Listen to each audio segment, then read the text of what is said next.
Mesdames et messieurs, bonsoir et bienvenue dans cette édition de votre journal de 22 h qui sera essentiellement consacrée aux fortes intempéries qui ont touché le pays. Et des pluies abondantes accompagnées d'un vent violent et d'orages assourdissants sont abattus hier sur la capitale et le reste du pays. Et le président de la République, Ismaël Omar Guelleh, a survolé tôt ce matin la capitale à bord d'un hélicoptère, et ce pour mesurer l'ampleur des dégâts causés par ces fortes intempéries. Je vous le disais à l'instant, des pluies abondantes accompagnées d'un vent violent et d'orages assourdissants se sont abattus hier sur la capitale et le reste du pays. La pluie a continué à tomber de manière dreue et sans discontinuer 4 heures durant. Ces intempéries sont les conséquences du cyclone Saqar qui a touché nos côtes alors qu'il a perdu de sa puissance. Il était très suivi et l'alerte ayant été donnée depuis plusieurs jours déjà sur sa formation et sa direction. Des consignes avaient été données aux plaisanciers et aux pêcheurs de ne pas sortir en mer. Une mer houleuse avec des fortes écumes était perceptible depuis la route de la Siesta. Les dommages causés par ces précipitations d'une grande ampleur n'ont pas encore été évalués. On ne déplore pas de pertes humaines, mais de nombreuses zones ont été inondées dans des habitations. Le courant électrique a été coupé, des arbres ont été déracinés et des toitures emportées. Une bonne partie de la capitale est déclarée sinistrée, les voies de communication étant submergées par l'eau et devenant du coup peu praticables. Les quartiers les plus touchés étant Al-Hiba, Anguela, le quartier 7 bis et le Djebel. L'eau d'Ambouli est sortie de son lit, entraînant une coupure momentanée de la circulation entre Djibouti-Ville et Belbala. Cette situation a bien évidemment perturbé le déroulement normal de la vie courante. Des examens prévus pour les collégiens et lycéens ont été annulés et reportés. Les services de la protection civile sont à pied d'œuvre pour établir la communication sur les grands axes de circulation de la capitale. Pour mesurer l'ampleur des dégâts causés par ces fortes intempéries, le chef de l'État Ismaël Omar Guelleh a survolé tôt ce matin la capitale à bord d'un hélicoptère. Il a voulu donc constater de visu la situation, apprécier les mesures d'urgence à prendre pour apporter assistance aux populations et voir quelles sont les zones les plus affectées par inondation. Des ordres ont été aussitôt donnés pour mobiliser les moyens et les hommes pour faire face à cet état de fait. Il a ordonné que soient vite secourues les populations les plus sinistrées, que toutes les mesures nécessaires soient prises pour désengorger la capitale des eaux de pluie et rétablir la circulation dans les grands axes de communication.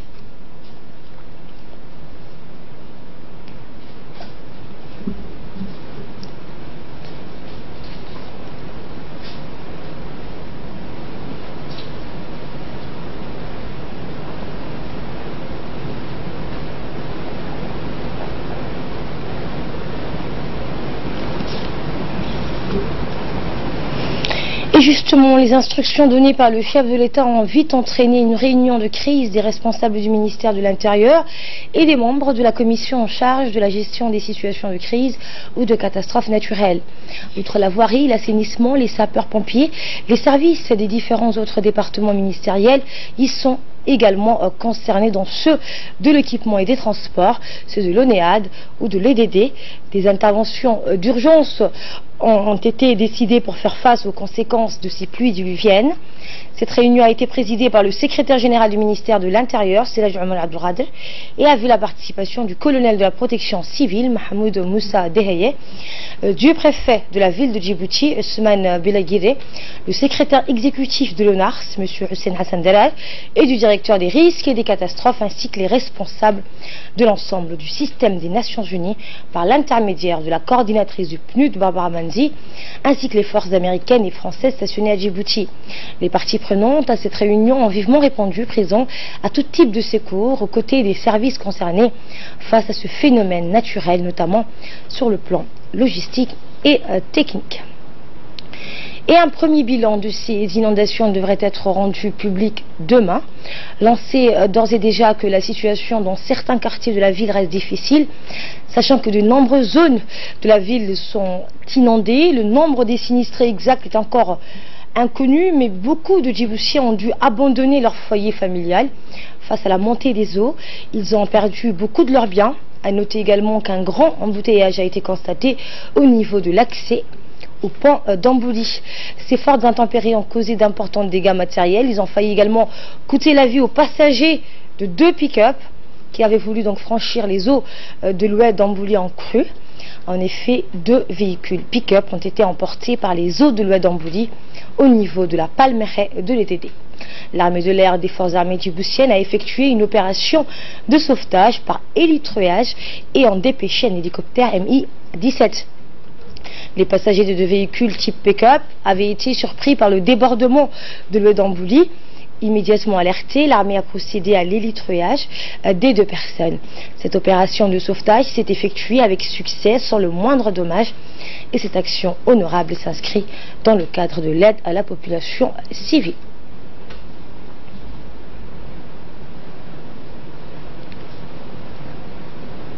D'un seul coup, il y avait une voiture blanche pick-up qui s'est engagée et que je pense que la personne a eu du mal pour se dégager, quoi.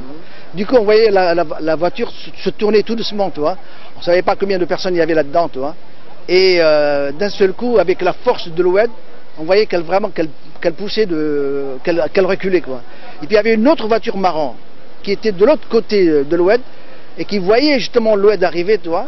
Et s'est engagé, et lui, il s'est arrêté carrément, tu vois. Et à partir de là, bon, l'oued, avec sa force, il a poussé la deuxième voiture aussi. Et s'agissant de la situation dans les quartiers après la pluie, les pluies abondantes ont changé la situation dans la capitale, où la population est sinistrée en grande majorité. Dans plusieurs quartiers, les familles ont le pied dans l'eau, certains ont même déménagé ailleurs. Les eaux ont submergé les principaux axes routiers et la circulation est très difficile pour les automobilistes qui ont dû mal à rouler normalement. Les eaux de pluie ont submergé la place Mohamed Harbi, qui est normalement très animée mais qui s'est subitement vidée de toute personne. Les commerces étaient fermés, mais pire encore, les guichets des banques étaient fermés au public sans raison apparente jusqu'à la mi-journée, tandis que les voitures de transport en commun reprennent très timidement. Les établissements scolaires sont aussi fermés, mais chose intolérable, l'administration publique est restée quasiment déserte et n'offrant aucun service minimum au public. Il est vrai que des nombreux employés du service public ont été affectés par les inondations et ne se sont pas rendus à leur travail, mais il est impensable que des grandes administrations affichent guichets fermés. La situation est aussi pire à l'intérieur des quartiers. Toutes les rues sont envahies par l'eau qui a débordé dans les maisons dans plusieurs quartiers. Les fosses septiques étant saturées, l'eau stagne et tout cela attend l'intervention des services de l'assainissement qui semblent être débordés.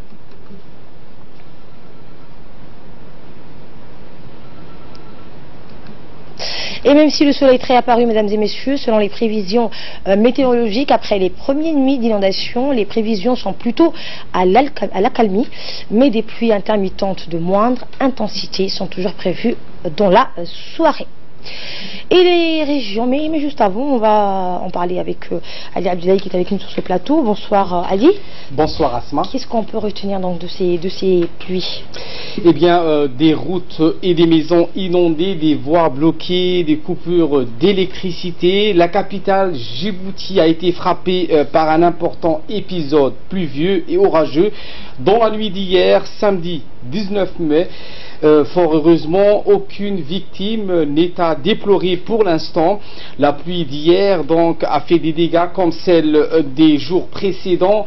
Début de semaine pour les Djiboutiens compliqué. Ces intempéries ont provoqué donc de nombreux dégâts matériels, des voies coupées, des maisons inondées, des coulées de boue et de coupures d'électricité. Les Djiboutiens se sont réveillés donc les pieds dans l'eau dans différents quartiers de la capitale. Les dégâts causés par ces fortes précipitations Asma sont énormes. En effet, du quartier 7 à donc Al-Hiba en passant par quartier 4, l'avenue 13 et 26 pour ne citer que le bitume est à peine visible tellement les eaux de pluie inondent les voies. Et à noter que c'était donc 5 heures de fortes précipitations. 5 heures de fortes précipitations. La nuit fut longue et pénible. À 23 h hier soir, les premiers coups de tonnerre secouèrent l'atmosphère et des éclairs embrasèrent le ciel. Puis d'un seul coup, les éclairs et tonnerres déchirèrent le ciel, un bruit assourdissant pour les Djiboutiens, et soudain, des trompes d'eau s'écoulèrent des cieux. Cela donc a duré toute la nuit. Et on fait le point avec vous toujours donc avec le bilan de la catastrophe. Le bilan de la catastrophe du cyclone Sagar a été clément pour nous, avec nous, Djibouti, il faut le dire. Si aucun bilan n'a pas encore été établi pour l'instant, en sillonnant quelques quartiers de la capitale, les dégâts sont considérables en matériel. Des maisons ont été inondées, des murs fissurés, des latrines se sont effondrées suite à ces inondations sans précédent. Et bilan qu'on saura sur Télé Djibouti demain. Merci Ali. Et les régions de l'intérieur n'étaient pas épargnées de ces pluies diluviennes. La ville d'Arta et ses localités environnantes ont été arrosées. On déplore jusqu'alors aucune perte humaine. La préfecture d'Arta signale que la route du PK51 a été coupée par la pluie. Le barrage d'eau effectué par la Turquie a été endommagé par ces inondations. Et comme vous le voyez sur ces images.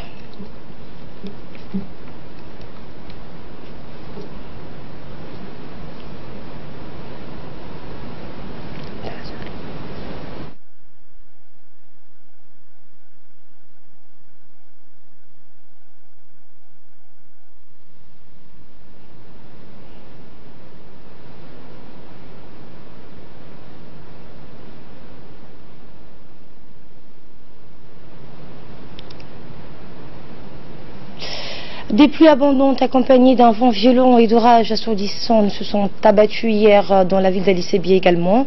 Aucune perte n'est à signaler toujours, mais ces pluies ont endommagé la crue de l'Oued située au centre-ville et ont perturbé les passages des piétons.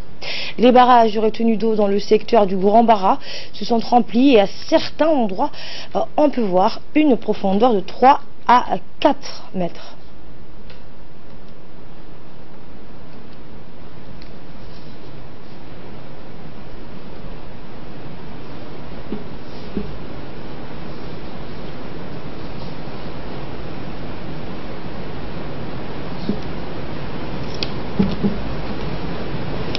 Au nord, cette fois, la région de Bok a été aussi arrosée par ces pluies diluviennes. Les quartiers en bordure de la mer ont été inondés par les eaux de la pluie. Des bateaux et barques au bord de la mer ont été poussés jusqu'au rivage, mais sans grand danger pour la population vivant le long des côtes. Conséquences moins dramatiques. Rappelons, mesdames et messieurs, que ces pluies sont les restes d'un cyclone baptisé Sakar qui s'est formé au-dessus du golfe d'Aden et qui a plus violemment affecté d'autres régions côtières dans la province du Hadramaut au Yémen il y a 2 jours de cela.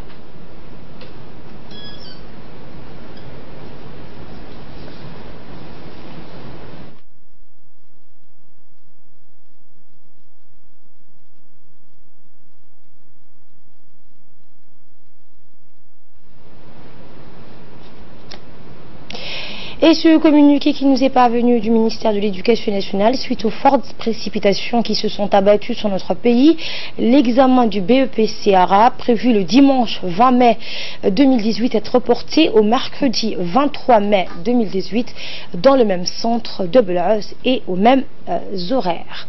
Et là nous passons à l'actualité internationale. Rebonsoir Asma, l'actualité internationale est dominée par le gouvernement congolais qui annonce donc le démarrage demain d'une campagne de vaccination contre le virus Ebola dans la province de l'Équateur, dans le nord-ouest de ce pays. Cette campagne cible quelques 600 personnes ayant eu des contacts directs ou indirects avec la maladie.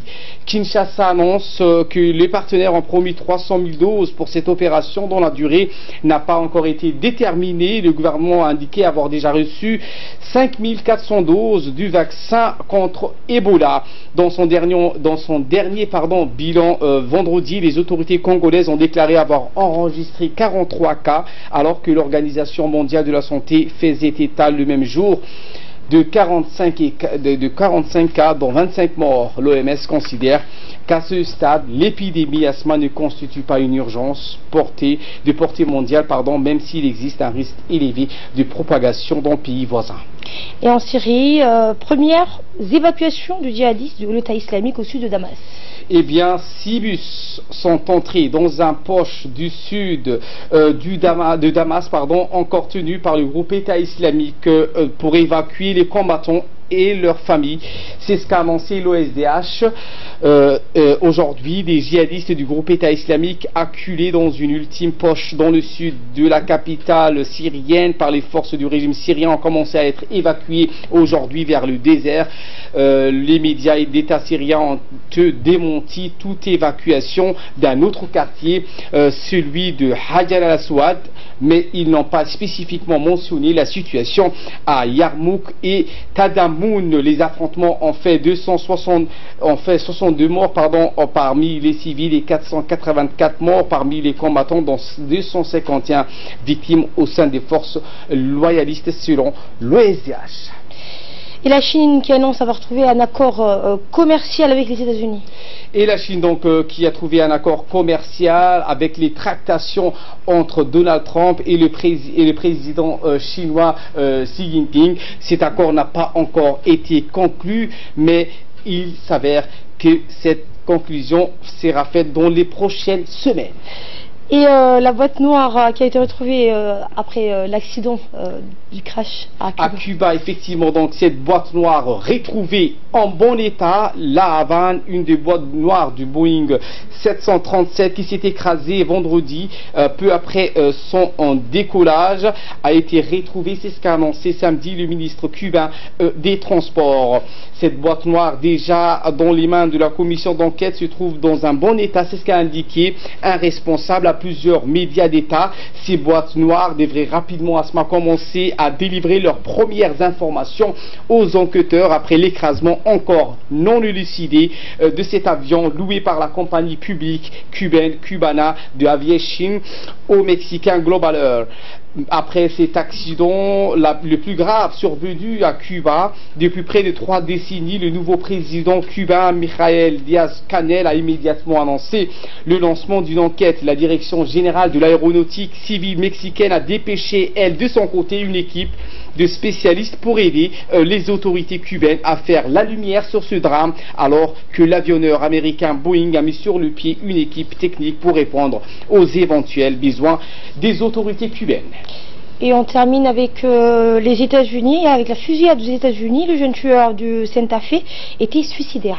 Le jeune américain à l'origine de la tuerie de vendredi dans un lycée de Santa Fe au Texas a été inculpé de meurtre et incarcéré. Il encourt désormais la peine de mort. Tout semble indiquer que Dimitrios Pagourdis, 17 ans, avait prémédité son massacre et qui a causé la mort de 8 élèves et 2 professeurs du lycée dans lequel ils étaient scolarisés. Parmi les victimes se trouvaient 2 jeunes lycéennes pakistanaises effectuant un échange scolaire. Malheureusement, les enquêteurs ont par ailleurs annoncé que le jeune meurtrier aurait renoncé à se suicider après la tuerie. Outre les 10 victimes, 13 autres personnes ont été blessées durant l'attaque selon la police. Les 2 vigiles de l'établissement qui étaient donc armés au moment des faits ne sont pas parvenus à empêcher cette tuerie. L'un des 2 agents a été blessé et se trouve dans un état critique mais stable. Merci Ali Abdillahi pour toutes ces précisions sur l'actualité internationale. On va rappeler cette principale information de ce dimanche. Des pluies abondantes accompagnées d'un vent violent et d'orages assourdissants se sont abattus hier sur la capitale et le reste du pays. Et même si le soleil est réapparu selon les prévisions météorologiques, après les premières nuits d'inondation, les prévisions sont plutôt à l'accalmie, mais des pluies intermittentes de moindre intensité sont toujours prévues dans la soirée. Soyez donc prudents. Voilà, c'est la fin de ce journal. Merci à vous de l'avoir suivi.